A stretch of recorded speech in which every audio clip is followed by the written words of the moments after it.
Ladies and gentlemen, welcome to yet another exciting, titillating, orgasmic edition of Radical Rock and Record Reviews. And I'm your host, Wild Ride bassist Mick Watkins, otherwise known as Dick Twykins. And yes, that is my OnlyFans handle, Dick Twykins. But anyway, I digress. Today, guys, we're going to continue with part 3 of my series called Decades. And today we're going to cover my favorite album of each year in the 1990s. Yes, that's right. Today we're going to cover the 90s. And before we cover the 90s, I've got a couple messages. Once again, I'd like to thank my buddy, a viewer of the show, a friend of mine, Trevor. I'm going to try to say his last name correctly this time. Trevor Bullock. Trevor Bullock? I know it's not Trevor Bollock. Trevor Bullock. I'd like to thank Trevor Bullock for inspiring this series, because me and Trevor chat sometimes on Instagram, and he asked me this question. He said, what's your favorite album of every year of the 80s? And I gave him the list, and then we just kept going and going. So that's what really inspired this series, to do the 70s, 80s, and now 90s. Let me tell you what, guys, to pick my favorite album, hard rock, heavy metal album of each year of the 90s, some years was very difficult. Some years was very difficult because, hang on. Some years were very difficult because some of the years had some really, really kick-ass, great material come out. And other years, man, when you get kind of towards maybe the mid-90s, for the style of music that I like, hard rock, heavy metal, dude, the 90s was kind of dry, dude. I know lots of bands from the 70s and 80s struggled in the 90s. There were lots of killer new and young bands to pop up in the 90s, which you'll see on my list. But man, the 90s so far, the 70s and 80s was tough because there's just so much good shit to choose from. So much good stuff. The 90s was hard to pick and choose from because some years I just kind of had to go with a default album because it's like, I like that artist, I like that band, and I do like that album. Is it one of my favorites of theirs? Maybe not. But because it was up against such crap, in my opinion, I almost had to pick it. But nonetheless, let's get started. My favorite album, kicking off the 1990s in style. My favorite album of 1990. Now, this was tough. This morning, I listened to the runner-up album, and I listened to this one. Listened to one, then the other one the next. And up until I pressed the record button on here, I was like, man, which one am I going to go with? Which one am I going to choose? And right before I hit the record button, I just was like, you know what? Looking at the track listing of each album, I was like, I got to go with this one. I got to go with this one. Let me tell you, the runner-up for my favorite album of 1990, and there's some really good ones. I mean, for one, you got the album that I think a lot of people would probably choose, Pantera, Cowboys from Hell. Let's give it up from the boys, for the boys from the Lone Star State, Pantera, Cowboys from Hell, an excellent album. But I didn't choose Cowboys from Hell. The album that I almost was this close to putting on the list, right here, Judas Priest, Painkiller, dude. This was almost my number one pick. And I know a lot of you all are going to be like, Mick, what is wrong with you? Been sipping back too many of those Little Kings? And it's just, I got to go with my personal taste. I got to go with what albums hit me and what songs hit me and shit. And I had to go with probably my favorite album of 1990. And it's the last album of this band's classic era with the original 5 members. Some of you all know what album I'm talking about, some of you don't. But anyway, my favorite album of 1990, gotta go with Ratt. R-A-T-T, do a little rat and roll with 1990's Detonator. So yeah, dude, Detonator, really good album. And pretty much after this album and tour, Ratt pretty much detonated. You know, the band fell apart. Mainly because their leader, the King, Robin Crosby, he was all fucked up on shooting heroin and being an alcoholic. And I think once they really lost Robin Crosby, I think the thread in the band Rat just started unraveling, dude. And they had a hard time. Plus, and the next year, 1991, thanks to MTV, the Seattle grunge movement just comes in. And I think partly, a lot of people think that grunge killed 80s rock, 80s hair metal. And I think a lot of it is, I think grunge did have an influence on that.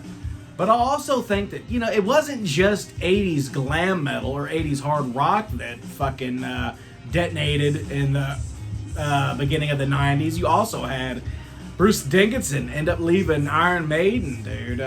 Rob Halford ended up leaving Judas Priest.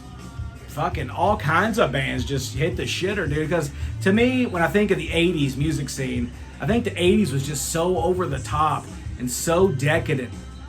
Lots of drug use, lots of partying, lots of endless years of touring. I think by maybe 1991, 92, 93, a lot of those bands were just fucking burnt, dude.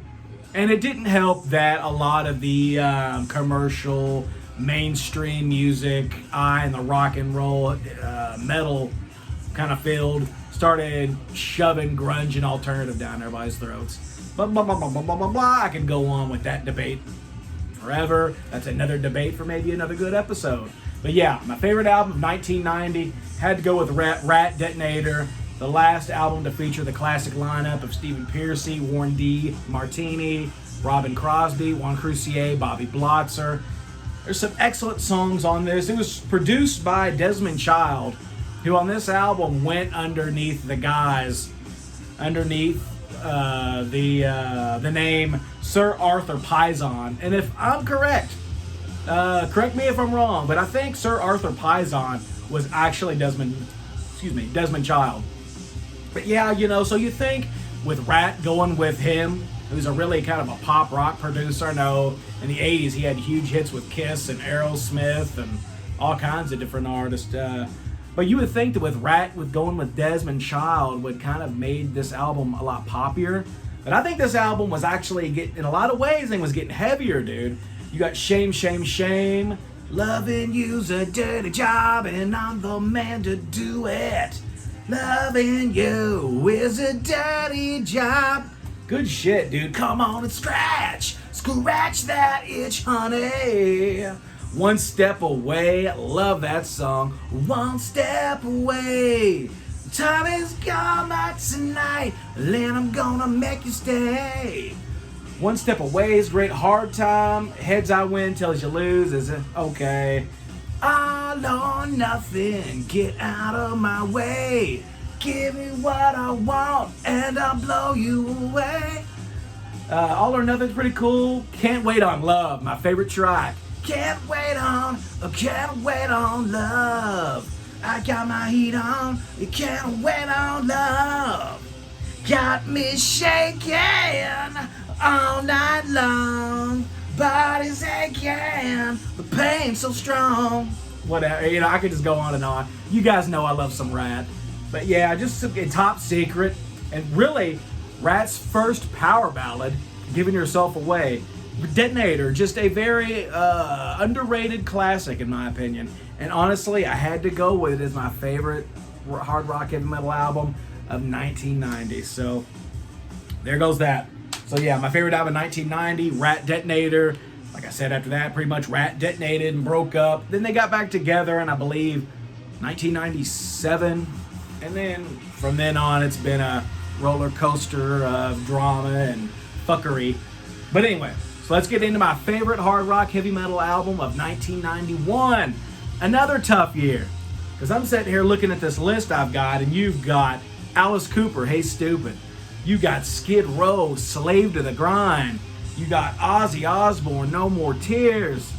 Lots of good shit come out in 1991. But ultimately, I think I had to go with this. Maybe a little influenced by my buddies John Bon Jovi, Joey Dildoey, Joseph Barnes, and my buddy Wild Wild motherfucking Wes. But just talking to those dudes about the 90s music scene, it just, when I think of 1990, and really the early 90s for me personally, you could not escape this band. This band's logo, these songs, this album cover, the t-shirts, they were everywhere. I think you know what I'm talking about. I'm not talking about Guns N' Roses. I'm talking about Metallica with my favorite album from 1991, Metallica, which is really just showing you just a shiny blob of blackness. It's like black. It's like, how much more black can it be? And it's like none more black. But yeah, so take such a shiny ass album. There you go.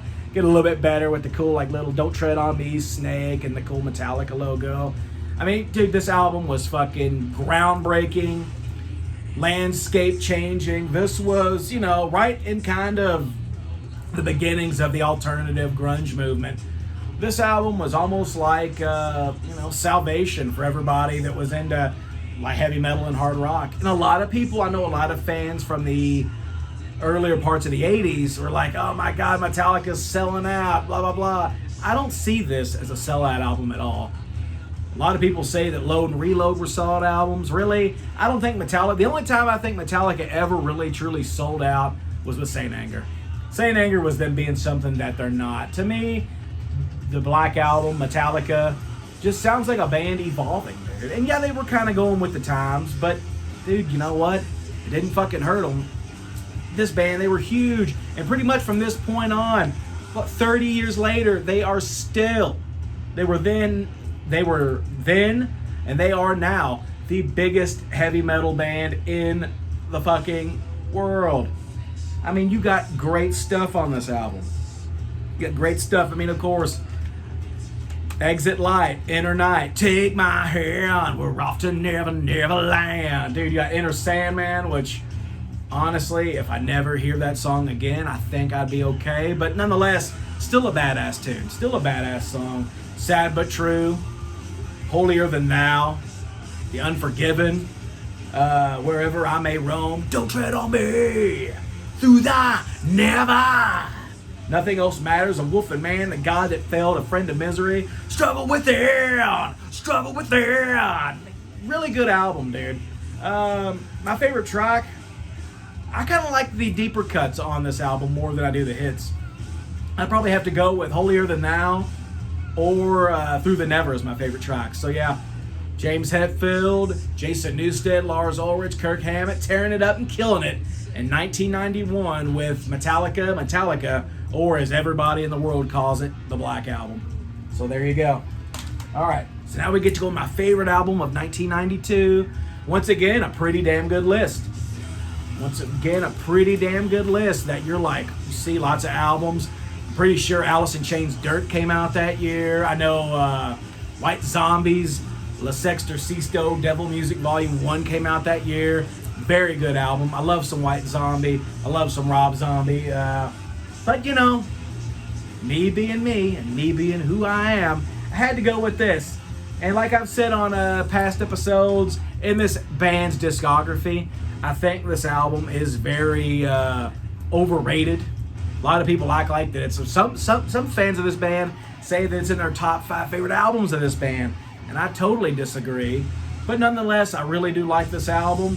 When I looked at the list of hard rock heavy metal albums of 1992, I just had to go with it because this album's important to me. Not only is it my favorite band of all time, Kiss, but it's also, dude, just the images of this album laid the groundwork, planted the seed of me becoming the badass rock and roller that I am today.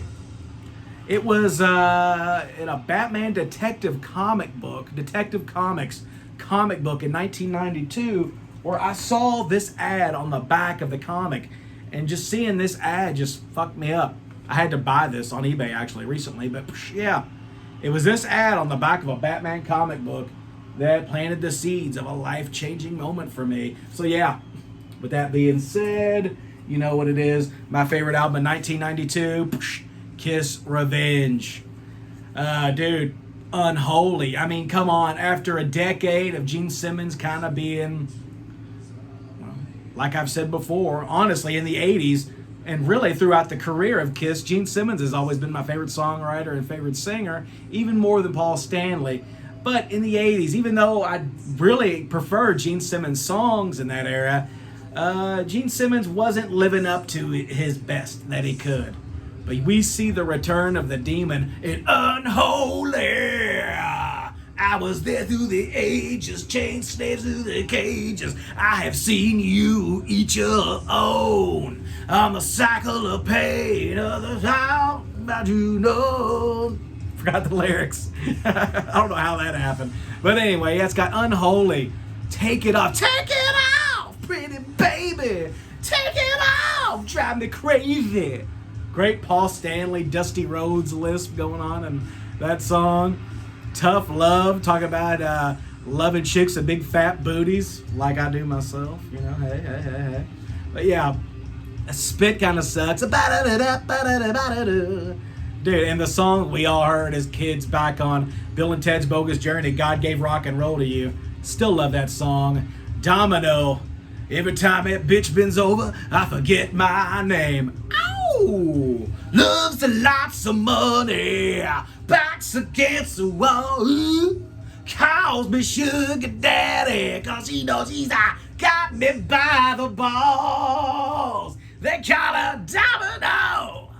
Heart of Chrome, Thou Shalt Not. Every Time I Look at You is okay. The unplugged version's way better. Paralyzed, I just wanna fuck. I just wanna fuck. I just wanna fuck.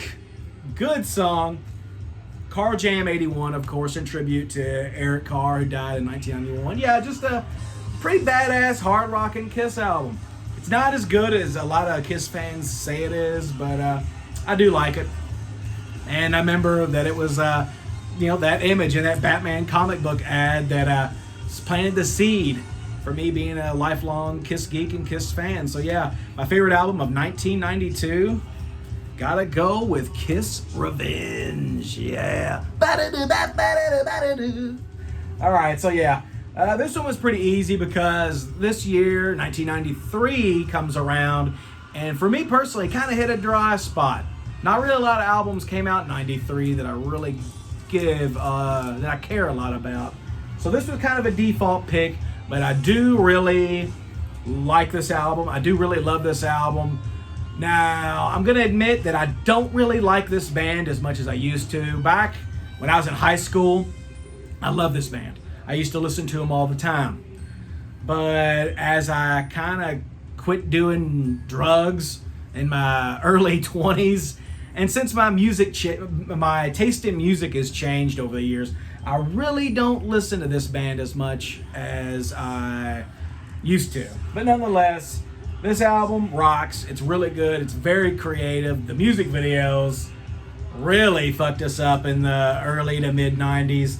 You know what I'm talking about, seeing them on Headbangers Ball, Alternative Nation. Gotta go with my favorite album in 1993, Tool, Undertow. Very good album. This album, what I like about it is, well, one of the things that I don't really like about Tool in more recent years is Tool's always been kind of a progressive metal band. Progressive alternative rock metal band, whatever you want to call them. But as they've gone on in recent years, like their last album, what was it called? Fear Inoculum. They just got too progressive for my taste.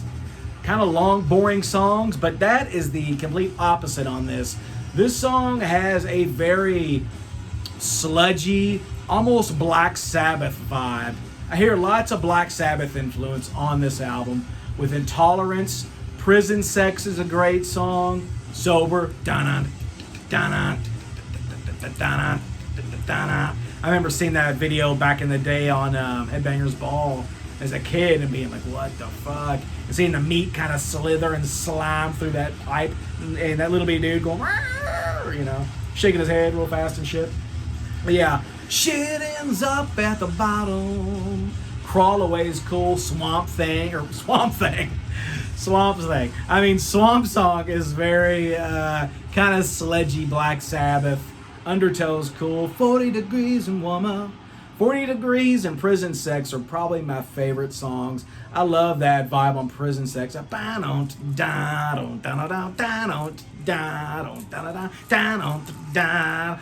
shitting come on my hands. Good shit. Flood's pretty cool. Just debated. Kind of weird. Got that little hidden track where he talks about this is the season and the harvest of the carrots and all kinds of shit. But yeah, you got Maynard James Keenan, killer vocalist, super fucking weird, great lyricist. Adam Jones, another weirdo. Did not know that back in the day he did the FX on movies like Jurassic Park and fucking all kinds of crazy shit. Terminator 2 and stuff. Wild stuff. You got on bass on this album, Paul Diamore, who was only on their debut EP, Opiate, and this one. Later on, they got Justin Chancellor, who I think is a much better bassist, personally. And on drums, a freak of nature and an excellent, crazy, creative drummer, Danny Carey. So yeah, coming up, my favorite album of 1993. Let me give you a better look at the booklet. God, this CD has survived high school for me. I don't know how it did, but somehow I still got it. My favorite album of 1993, Tool, Undertow. Very cool album. If you dig Black Sabbath, if you dig Alice in Chains, if you dig kind of grungy, alternative rock, metal, pick this up. It doesn't suck. It's actually a pretty damn good album and one of my favorites of Tool. So yeah, there you go. So, now the 90s is really kicking in. You know, kind of the outskirts of the 80s are kind of starting to fade off, unfortunately, and we're really getting into the core of the 90s. My favorite album in 1994, and honestly, one of the most important albums of my lifetime, one of the most important albums of my youth. See the shirt that I'm wearing?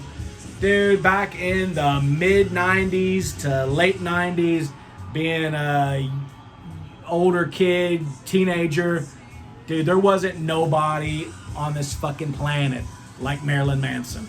With that being said, he was our hero for the disenchanted youth, for the rebellious rock and roll youth of the 90s. With that being said, I gotta go with the debut album from Marilyn Manson. My favorite album in 1994, Portrait of an American Family. I love this album. Either my favorite, my number one or number two favorite Marilyn Manson album. Love it. It's so fucking unique. Nobody has sounded like this band since, and nobody will ever sound like this again. It's just awesome. I mean, you had Marilyn Manson on lead vocals. On guitar, you had Daisy Berkowitz, rest in peace. On drums, you had Sarah Lee Lucas. On keyboards and synthesizers and effects, you had Madonna Wayne Gacy, otherwise known as Pogo. And on bass, which right there is credited as Twiggy Ramirez, Geordie White. But Twiggy Ramirez actually did not play bass on this album. It was their original bass player, the Spooky Kid, Gidget Gein, which he got kicked out of the band for being a heroin addict. Man, the 90s was really bad for heroin. What the fuck? What the fuck, guys? But yeah, nonetheless, Marilyn Manson, Portrait of an American Family. You know, like, what I love about the concept of this album, you know, like, these guys were all born in the late 60s, early 70s, you know, so they grew up in the 70s, you know. Their childhood was in the 70s, you know, full of sugary breakfast cereals and daytime TV talk shows and crazy ass shit like HR Puffin stuff and all kinds of stuff. It's like, this album is like a very weird, sadistic, warped version of the 70s stereotypical childhood. And honestly, growing up in the late 80s and 90s like I did, it's not really that much different. So, you know, I mean, it's got great songs. Cake and Sodomy. I am the god of fuck. I am the god of fuck. VCRs and plastic queens. TV fucked by plastic queen. Cash in hand, a dick on screen. Who said God was on a plane? Lunchbox. When I grow up, I want to be a big rock and roll star. Badass classic stuff. Organ Grinder, Cyclops, Dope Hat. One of the greatest music videos of all time. If you've never seen the music video for Marilyn Manson, Dope Hat, get on YouTube after this. check it out. It's like, on Willy Wonka and the Chocolate Factory, the kids riding through the fucking, there's no earthly way of knowing which direction we are going or which way the river's flowing. It's kind of a very twisted, gothic, perverse version of the Willy Wonka and the Chocolate Factory boat ride, complete with Twiggy and Marilyn Manson they make out, and one of the dudes in the band has a vagina on his head. It's just nuts. It's nuts. Get Your Gun's very cool. I love Get Your Gun. My favorite song on this album, Wrapped in Plastic. Coming to our home, won't you stay? I know the steak is cold. Ooh, want it wrapped in plastic. Wrapped in Plastic's cool. Dogma. Sweet Tooth is really neat. Snake Eyes and Sissies. My Monkey, which is a cover of a Charles Manson song. And Misery Machine. It's got a very cool riff.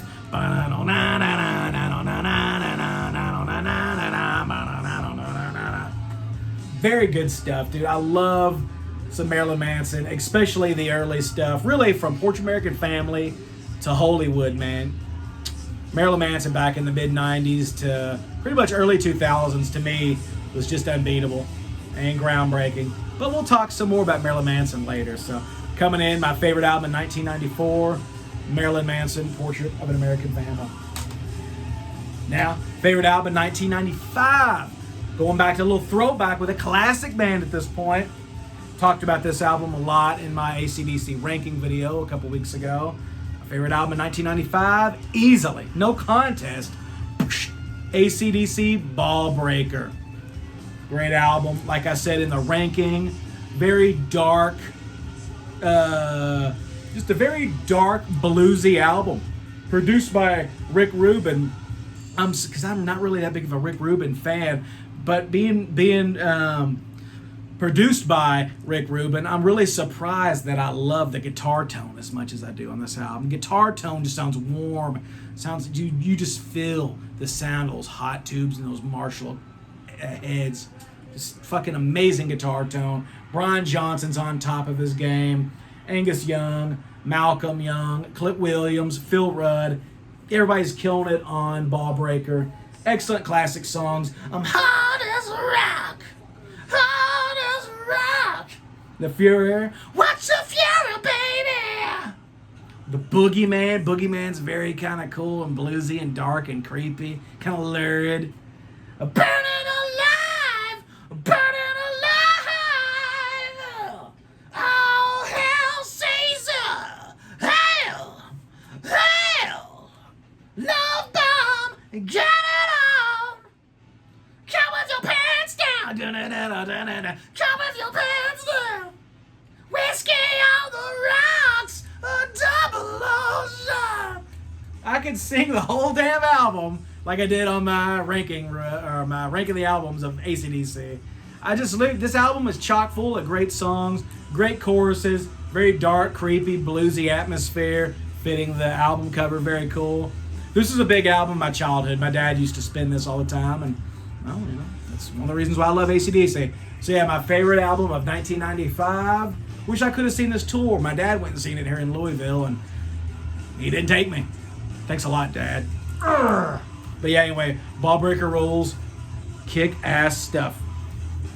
Favorite album 1996. Favorite album 1996. So, talking about Marilyn Manson earlier. Marilyn Manson, Portrait American Family came out in 1994. Love it, but dude, 1996, my favorite album. Definitely one of the more important than Portrait, honestly. One of the most important albums of my youth. A CD that when I got this, I couldn't go to the store and get this album. A buddy of mine in middle school named Derek Denny I traded him some CDs for this because I could not get my hands on this. If my mom would have seen this CD in her house, she would have flipped her lid and kicked the shit out of my ass. So I got it at school along with Smells Like Children, which I could not get either. But nonetheless, I had to sneak it home in my backpack, and I hid it in my TV cabinet along with my Hustler magazines. I couldn't proudly put this album on my CD shelf. Had to hide it with my Hustlers that I would also get at school. trading the bathroom with all the other guys. But anyway, my favorite album in 1996. This album is just so important to me. It was groundbreaking. It was landscaping. Marilyn Manson, Antichrist Superstar, dude. Man, just looking at that album cover is just so nostalgic for me and just brings back so many good memories, dude. I mean, I would just sit here and listen to this album. My mom would go to the bar or something or go hang out with her friends, and I'd blast this on my stereo and I'd be hanging out in my room, and I would literally scare the shit out of myself listening to this album because it was so taboo, dude. It was so taboo. This is just insanity at the time, dude. I mean, you know, you take the little sleeve off the CD and then you look at this evil fucking weird shit. And then you turn around on the back and you see this. Marilyn Manson with this weird thing on his schlong. Maybe it's something they put on a cow udder, I don't know. But Marilyn Manson's got this weird thing on his schlong. He's taking a piss or he's dripping out some jism. And Twiggy Ramirez and Madonna Wayne Gacy are drinking it. I'm like, what? This is not right. This is not right. And all over my notebooks in middle school, I used to draw the Antichrist Superstar shock symbol. And God, this album was just so cool. You know, how I view this album is how I think a lot of kids probably viewed Kiss in the 70s, you know, or how they viewed Ozzy Osbourne in the 80s, you know. This was my shit, dude. I mean, you know, in middle school, I was this weird, awkward, kind of rock and roll grunger kid, and I got picked on a lot in 7th and 8th grade, and this right here, if people saw this, if the bullies saw you with a Marilyn Manson shirt on or with a Marilyn Manson CD in your backpack, they wouldn't fuck with you, dude. They would not fuck with you. This scared the shit out of some people. Or you go to the mall and you hang out and you're wearing your black fingernail polish and your trench coat and Marilyn Manson shirt. People wouldn't fuck with you. They were legitimately scared of this guy. And the songs, I mean, dude, The Beautiful People.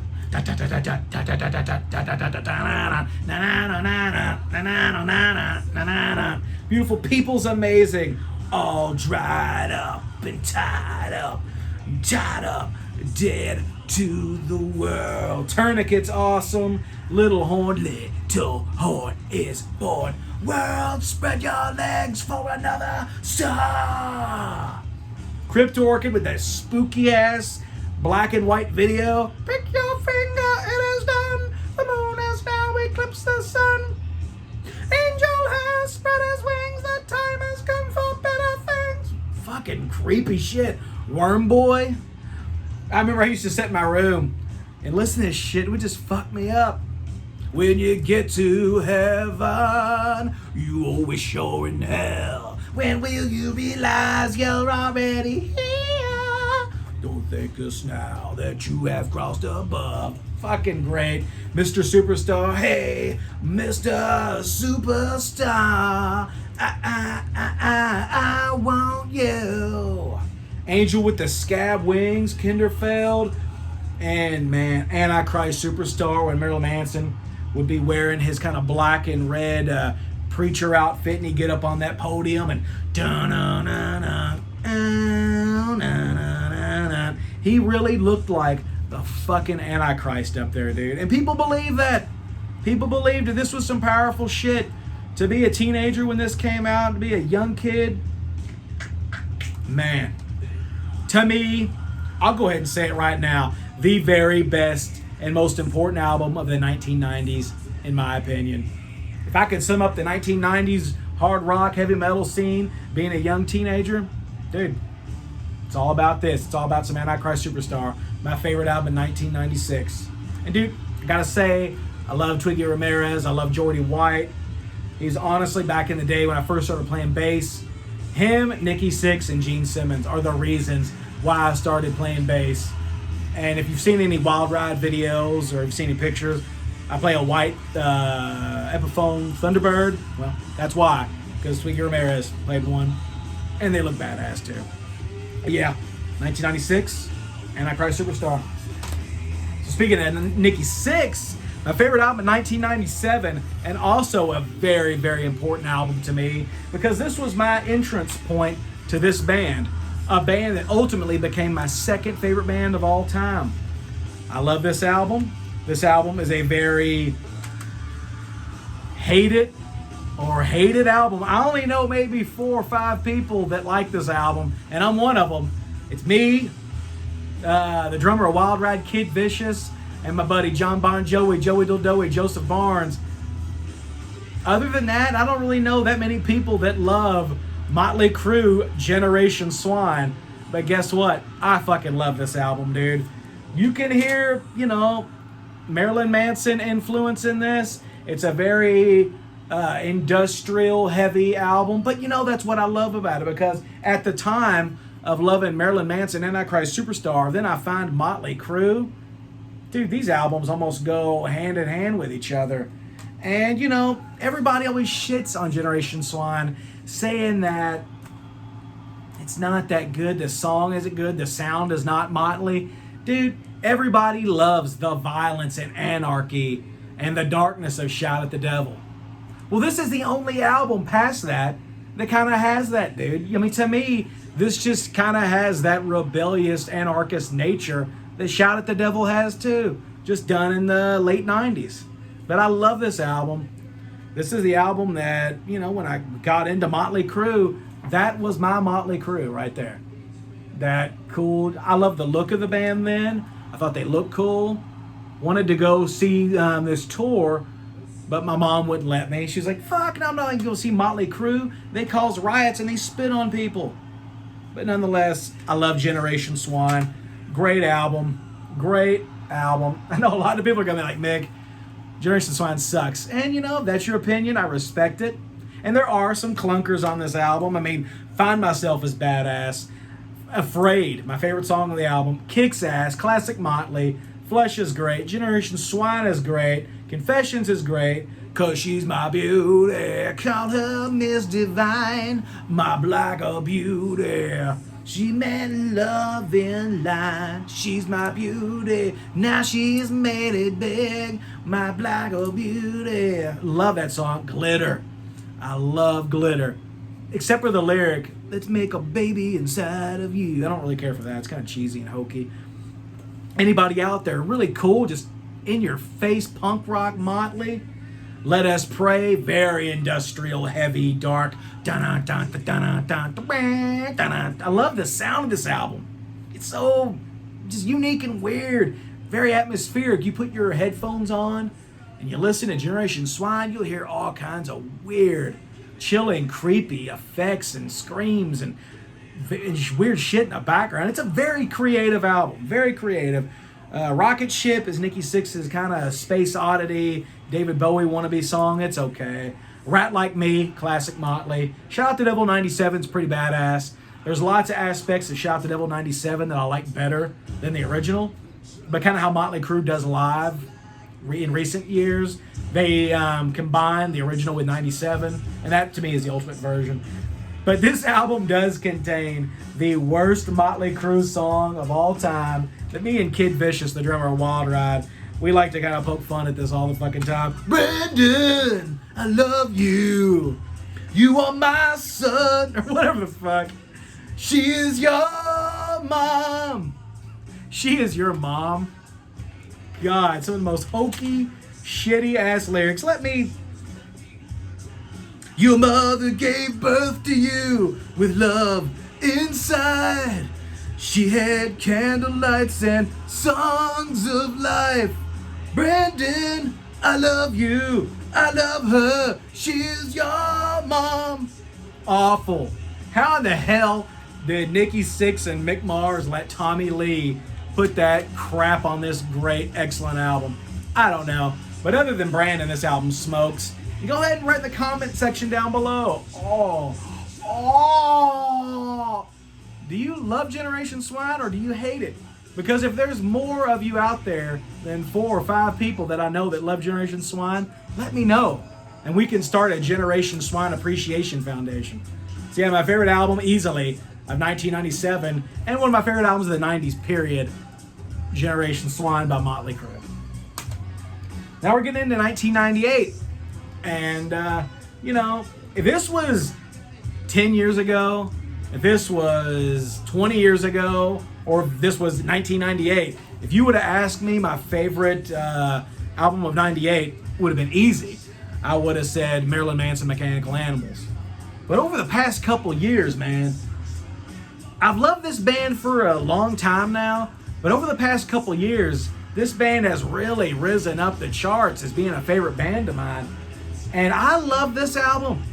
And I honestly think that this album is a better album than Marilyn Manson, Mechanical Animals. Marilyn Manson, Mechanical Animals has Coma White, which could possibly be my favorite Marilyn Manson song of all time.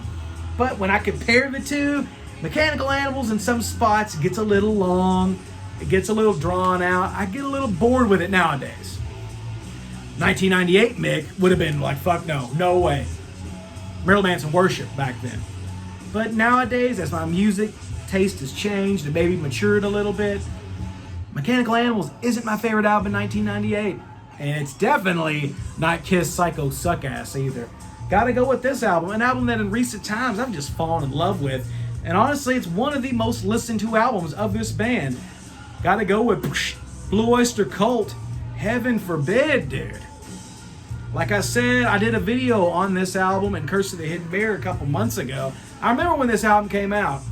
I remember seeing it in the stores and I was like, man, Blue Oyster Cult's got a new album. And I didn't listen to it.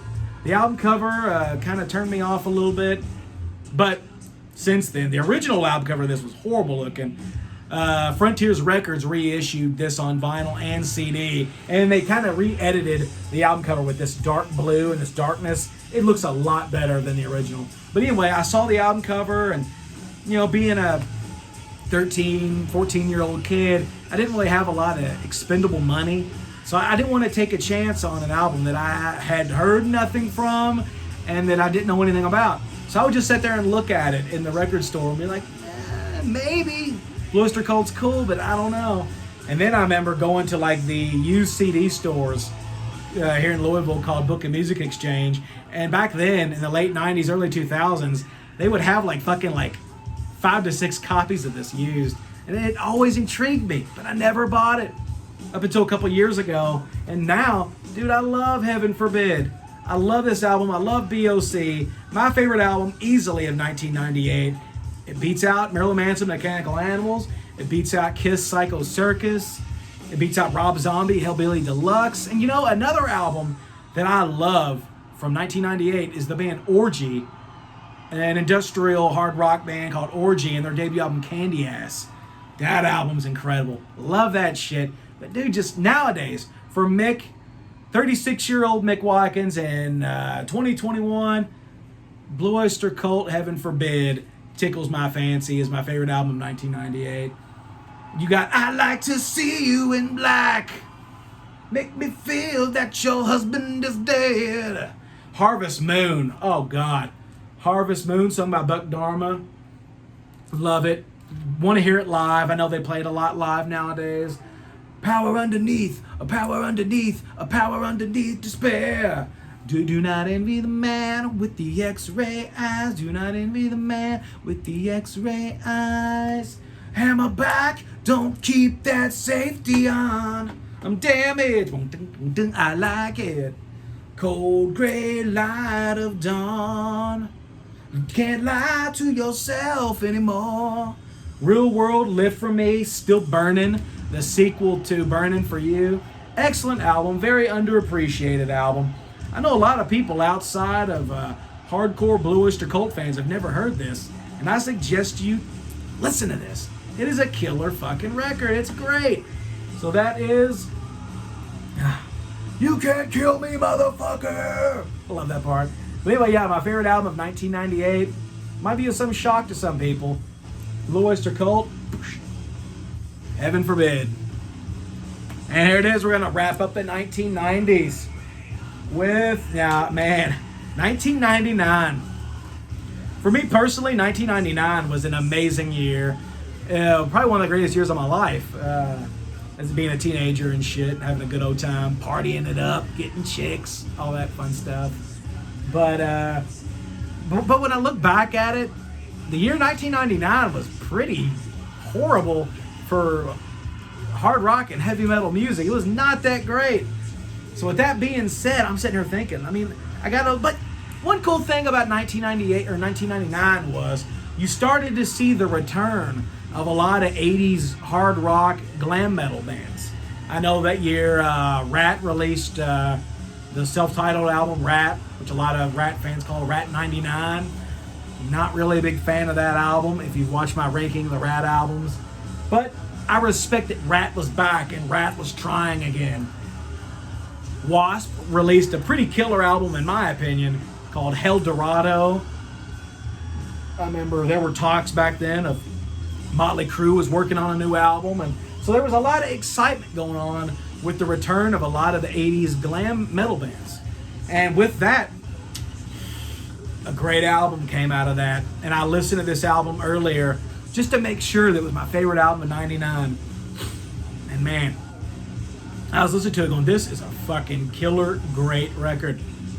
Some of you might know what I'm talking about. I think my buddy Edwin Canastrasi knows what I'm talking about. My favorite album of 1999, gotta go with Dokken.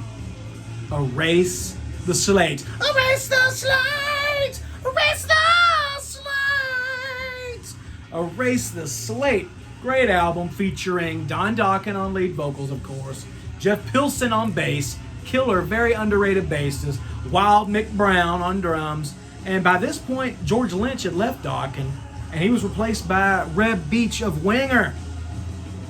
Dude, I know Dawkins had a lot of guitarists take over for George Lynch, and at the end of the day, to me, there's only one true guitar player for Dokken, and that's George Lynch. But dude, Reb Beach kills it on this album, and he was a perfect fit for Dokken. And they released, arguably, in my opinion, their best album since Back for the Attack. And I still think that. You look at all the albums they put out in recent years, Lightning Strikes Again, Broken Bones, whatever. This album is the best Dokken album since Back for the Attack in the late 80s. Love this album.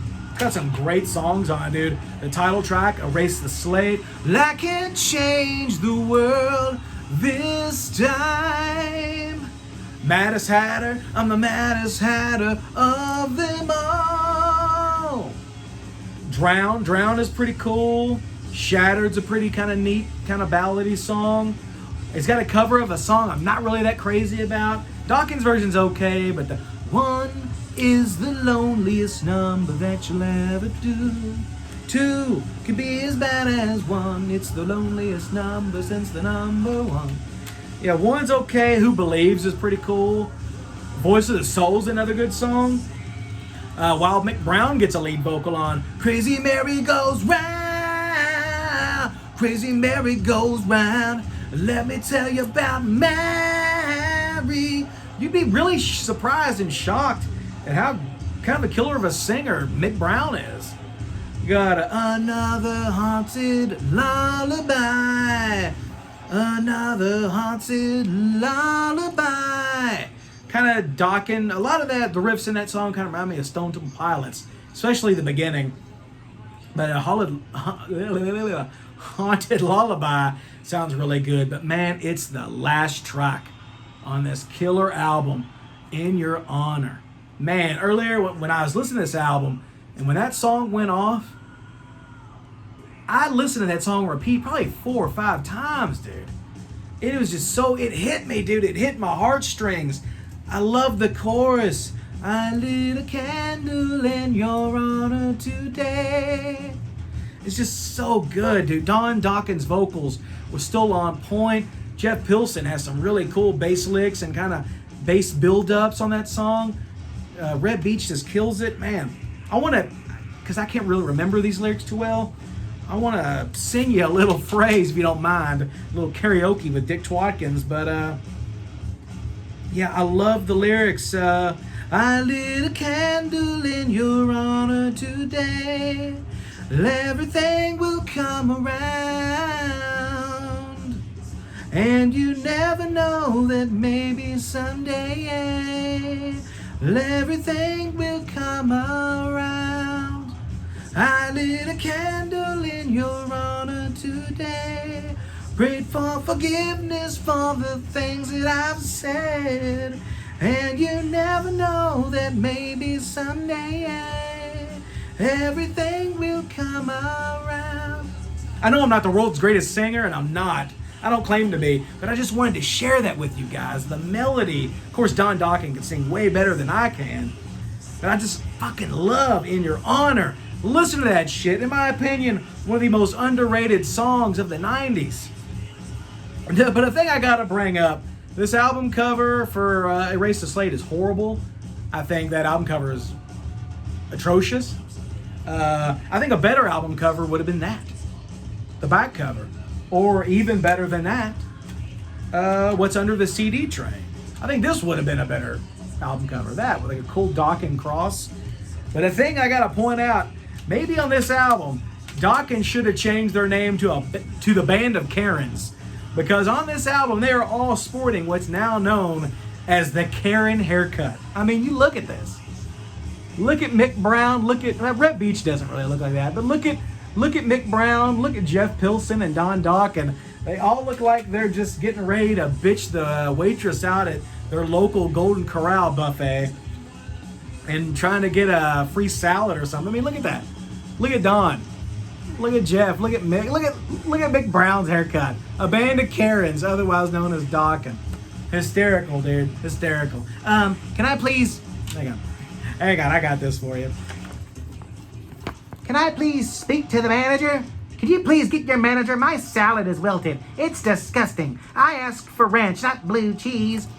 Granted, I hate blue cheese too, but you get what I'm saying. But anyway, guys, we're at 51 minutes, the longest of the Decades episodes yet, which is kind of funny for a decade that I didn't really think I had much to talk about. But nonetheless, that wraps up the 90s. So we got, for 1999, Dokken, Erase the Slate. 1998, Blue Oyster Cult, Heaven Forbid. 1997, Motley Crue, Generation Swine. 1996, Marilyn Manson, Antichrist Superstar. 1995, AC/DC Ball Breaker. 1994, Marilyn Manson, Portrait of an American Family. Good shit. 1993, Tool, Undertow, very good, swampy, sludgy, alternative metal, I guess is what you want to call Tool at that point. 1992, Kiss, Revenge. 1991, Metallica, otherwise known as the Black Album. And 1990, Don't Hate Me, Pantera and Judas Priest, Megadeth fans, Rat, Detonator. So yeah, guys, I want to thank you for joining me on this. Of course, we know the next episode is Decades, the 2000s. Let's see how that goes. 2000s was pretty good, not so bad. But yeah, I want to thank you all for all the subscriptions, the comments, in the comment section down below.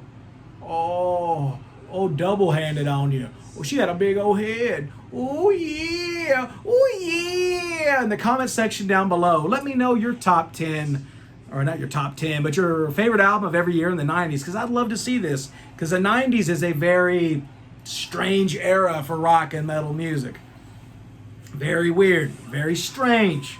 But anyway, yeah, comment section down below. Oh yeah, let me know your favorites. And if you like this episode and you like all my previous episodes, subscribe, hit the notification bell, help me out. And check out my band Wild Ride, WYLDRYDE on Facebook, official Wild Ride on Instagram.com. Check us out on YouTube. Just type in Wild Ride and the little search bar. You'll see all of our music videos. You can either stream our debut EP, City Streets.